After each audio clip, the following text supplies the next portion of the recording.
Darkman Blue rangdagi Gentra mashinasi kelib qoldi boy ekan. Bosib yuborasizmi deymanda, 5700 dollarga qo'yib beraman.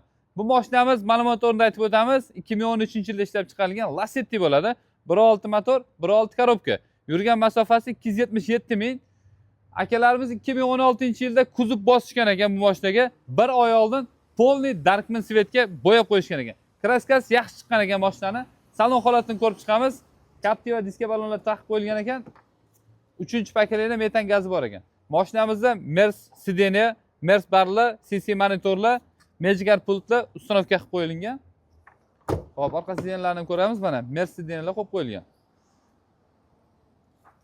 Qolasizlar, xudo xolasa egalar aytyaptilar, 200-300 dollarlik ishi bor deyapti. Shu ishlarni qilib olsanglar, optra stopni ham taqib qo'yilgan ekan. Mashinamiz o'pshi olganda yaxshi holatda. 5700 dollarga 2013 1.6 motor, 1.6 korobka. Lekin polni Gentra qilingan, dokumenti ham Gentra qilib qo'yilgan ekan. Xo'p, sizlar uchun 5700 ga qo'yib beramiz dedik. Endi egalarning telefon raqamlarini Telegram kanalimizga qo'yib qo'yamiz. Telegram kanalimizda kuniga 5 tadan 10 tagacha mashina qo'yib sotamiz. Telegram kanalimizga o'tib olishni unutmanglar, boy akalarim. Boshinglar.